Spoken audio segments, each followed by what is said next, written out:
Bonjour, contente de vous retrouver pour une vidéo smock. Le brun anglais adore smoker et donc je vous montre aujourd'hui une nouvelle robe, un nouveau modèle de robe à smock. Alors c'est un modèle qui en anglais s'appelle Full Smoked Dress, c'est-à-dire que c'est entièrement smoké jusqu'aux épaules. Il n'y a pas d'empiècement en smock et le dos est smoké également jusqu'aux épaules. Donc ce nouveau modèle, je vais vous l'expliquer en vidéo, en pas à pas, du mieux que je peux. Il est différent des modèles que je vous ai déjà présentés, c'est-à-dire la plus facile qui a juste une petite bande de smock et de bretelles. La robe évêque qui est smockée tout autour de l'encolure et qui peut être à manches courtes, dentelle ou manches longues. On a vu aussi la même chose mais en manches longues. Ici j'ai fait un ourlet qui s'appelle l'ourlet Madeira ou Madère. Comme je ne regarde que des vidéos en anglais, je ne sais plus très bien comment il faut prononcer en français. Si ça vous intéresse la technique de cet ourlet, vous me dites et je peux vous faire une vidéo. C'est assez compliqué. Et puis on avait vu aussi la classique, celle que j'appelle la classique. Elle a un empiècement, voilà, qui est smoké. Et au-dessus, le haut de la robe n'est pas smoké. Et il est relié par une couture ici qui est agrémentée d'un petit passepoil. Donc ce modèle est d'abord smoké, puis ensuite on va découper les épaules, les emmanchures et l'encolure. Donc c'est encore une autre technique. J'ai regardé plusieurs vidéos anglaises évidemment, américaines, australiennes, puisque les anglo-saxons continuent de faire ce genre de robe et pas nous. Il y a différentes techniques, donc moi j'ai pris la technique qui me convient mieux, que je trouve la plus facile. C'est celle-là que je vais vous montrer. Ensuite, que dire, ici j'ai choisi de faire une encolure avec un biais. On peut très bien rajouter un col ou y mettre une dentelle si on veut. L'ourlet, j'ai choisi de faire un ourlet à petits plis comme ça. Je trouve que c'est vraiment très, très joli parce qu'on ne voit pas du tout le bord du tissu. Et à l'intérieur, je trouve ça sympa aussi.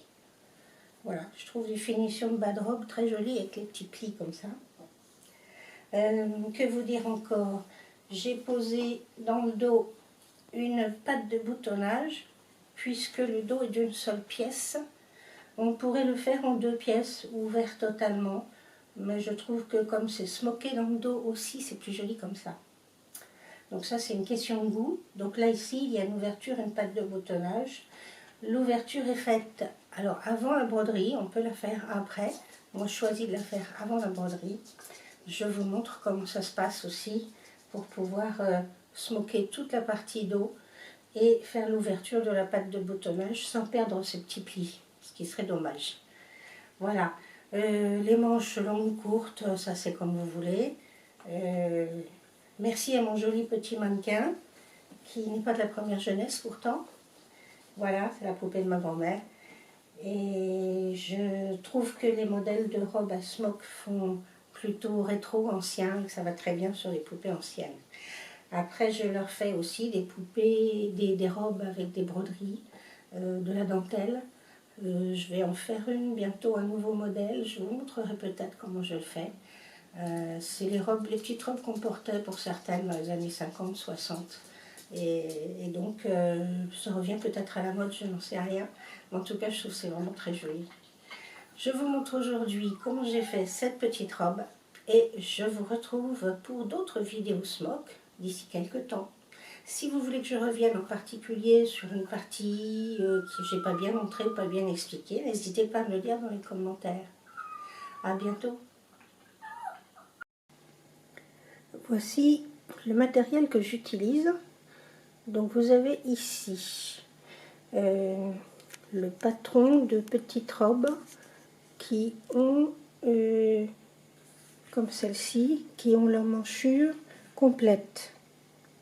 Parfois l'emmanchure est coupée, donc là il me faut l'emmanchure complète. Donc je prends ce modèle-là. Il me faut le haut de la robe avec les emmanchures complètes. Donc c'est ce patron ici. Là c'est la bonne taille. Donc là j'ai le devant, là j'ai le dos. Et je vais utiliser du papier friseur qui va se coller sur ma robe que j'ai déjà plissée et smokée. Donc je vais décalquer, c'est légèrement transparent, mais voilà. Je vois à travers, là. Donc je vais décalquer sur le papier friseur le patron du devant de la robe. Mes 10 fils sont passés dans les 10 aiguilles. Donc j'installe le tissu enroulé dans la plisseuse et je m'arrange pour que le bord du tissu arrive à 2 crans de la première aiguille, soit environ 1 cm.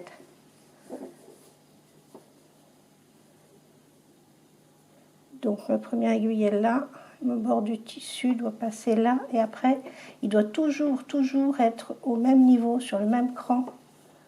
C'est ce qui me permet d'être sûr que les fils de fond sont bien droits.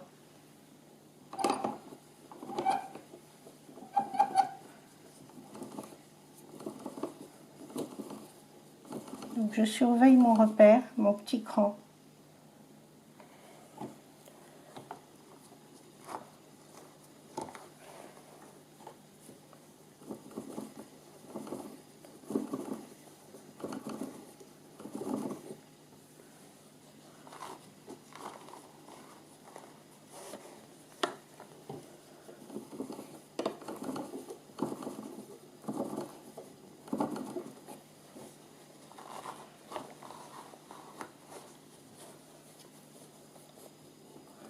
Et avec ma main gauche, je la passe sous le tissu pour m'assurer que ça ne fasse pas de faux plis au niveau du bout ici des barres.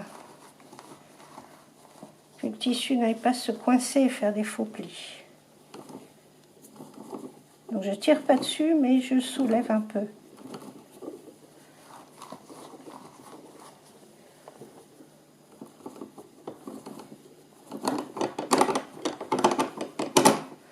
Voilà.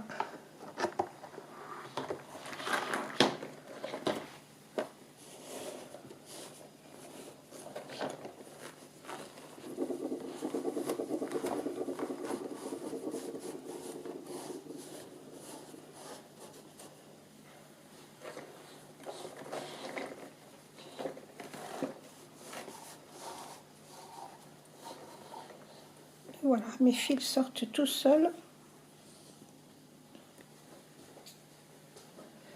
Et je coupe.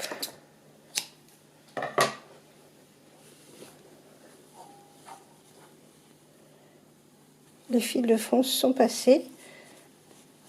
Maintenant, je vais espacer les plis et les régler à la bonne largeur.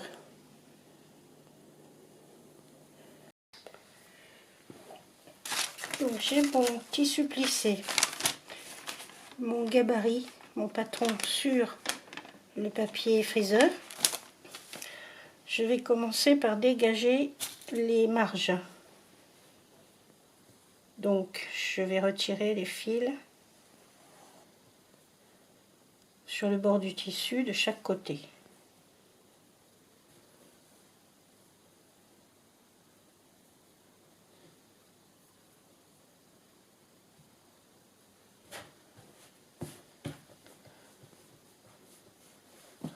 Voilà.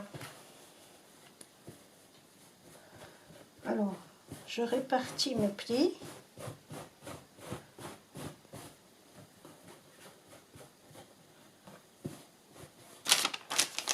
Et je dois faire en sorte que tout le patron soit compris et les marges de couture en plus.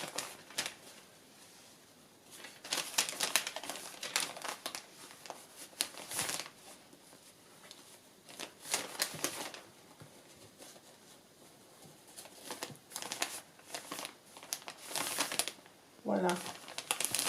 Là, j'ai la bonne largeur. Donc, je fais mes plis, mes nœuds.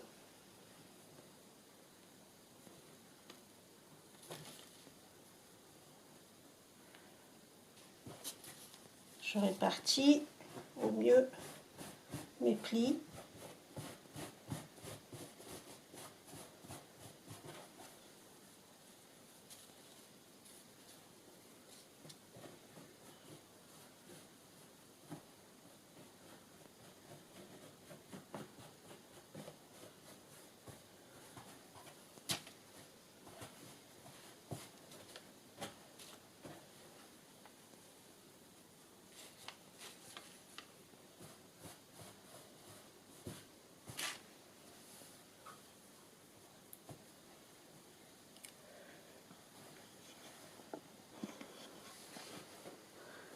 Voilà, la robe est prête à être brodée.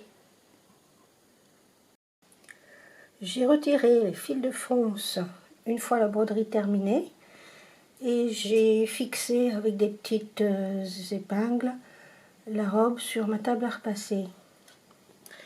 Alors mon gabarit, il est ici, c'est donc un côté brillant, un côté mat, le papier freezer que j'ai découpé, voilà, à la forme du patron. Maintenant, je vais placer mon gabarit bien centré sur la robe et je vais venir le coller à la chaleur du fer à repasser. Voilà, je fais attention de bien avoir 1 cm de marge tout le tour. Parce que là, le patron est sans les marges.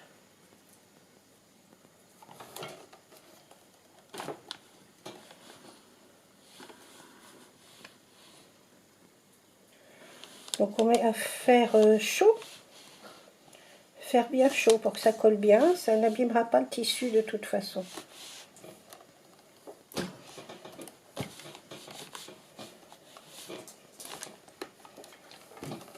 Voilà, je laisse refroidir pour que ça ne se décolle pas. Et ensuite, je vais passer à la machine. Alors, je vais coudre tout le tour de ma robe avec un point que j'ai moi sur ma machine, un point double. Un point droit mais double. Pour bien m'assurer que les fils de fronce ne vont pas se sauver. Sinon, on peut faire un point droit petit et un point zigzag. Donc, je place ma robe avec le papier freezer collé dessus sur la machine et je vais coudre comme ça tout le tour du papier freezer. Si je le prends un peu, c'est pas grave.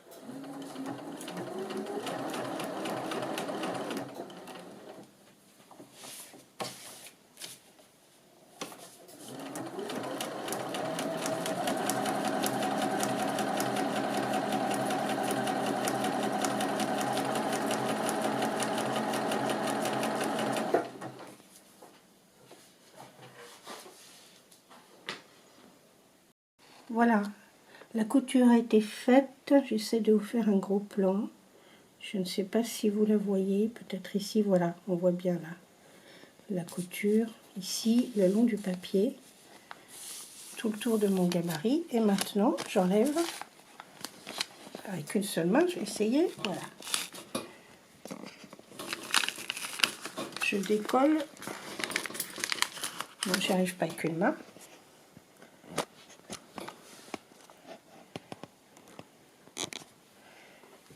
Maintenant, je décolle le papier freezer.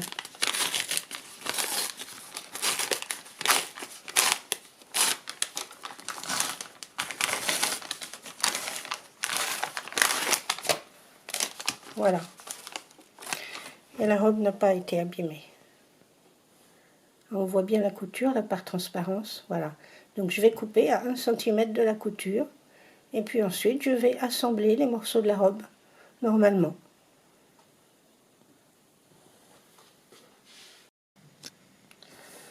Donc là j'ai plissé la partie dos de la robe, j'ai fait des nœuds à l'extrémité gauche, j'ai noué mes fils là, tous mes fils à gauche. Je vais mesurer la largeur dos qu'il me faut, marge comprise. Puis je vais mettre des épingles. Ici, les fils n'ont pas été noués, j'ai juste retiré de la marge de couture.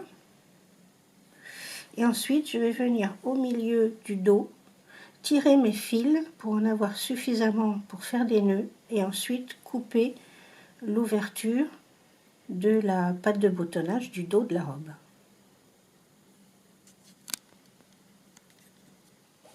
Donc là, je mesure, il me faut 20 cm, marge incluse. Donc voilà, j'y suis.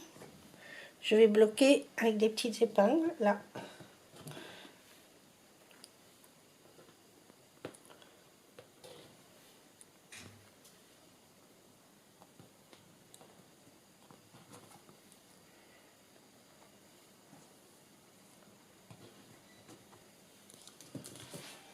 Maintenant, je répartis mes plis.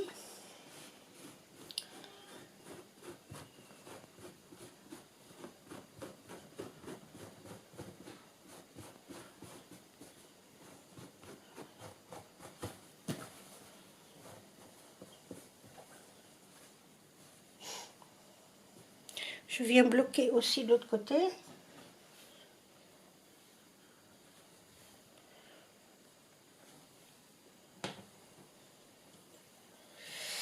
Et je vais mesurer, je ne vais pas compter les plis. Je vais mesurer 10 cm, c'est ici. On va considérer que le milieu est ici. Voilà.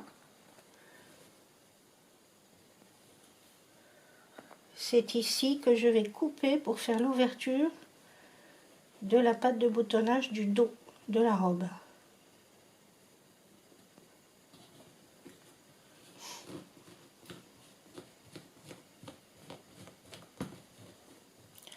Voilà, donc ici, je vous montre. Voilà, j'ai marqué le milieu de la robe. J'ai écarté mes plis.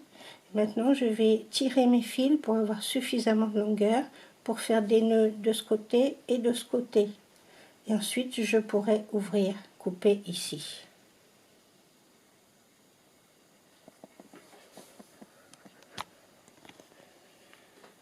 Donc, je tire mes fils puisque je ne les ai pas noués à droite.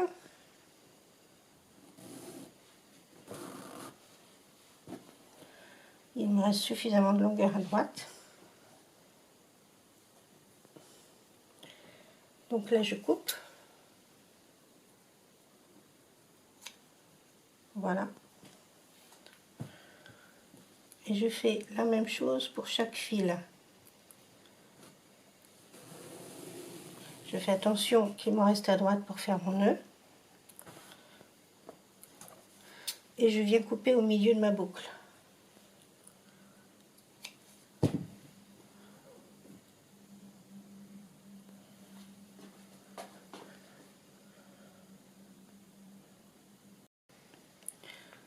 Donc j'ai une ouverture de 8 cm. Voilà, j'ai ouvert, c'est-à-dire coupé les fils sur une hauteur de 8 cm. À 8, j'ai laissé mes fils, donc il me reste 3 fils là, qui ne sont pas coupés.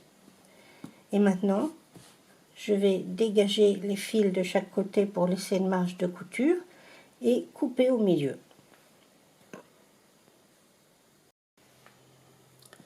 Les fils sont dégagés, j'ai une petite marge de couture et j'ai fait ma fente. Donc je vais venir nouer les fils ici et ensuite je vais les nouer là et là en répartissant bien les plis et en étant sûr d'avoir la bonne largeur. Voilà, l'ouverture dos est terminée, je n'ai plus qu'à broder. J'ai coupé les fils trop longs, j'ai bien des petits nœuds ici, des nœuds ici, ici et là. Donc je vais venir broder et ensuite je viendrai poser ma patte de boutonnage ici pour le dos de la robe.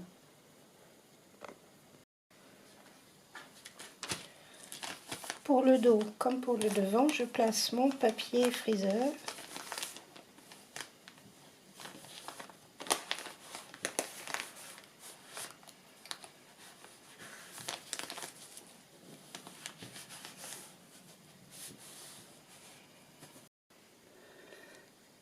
Voilà le devant coupé, prêt à être assemblé, avec une marge de 1 cm autour de la couture.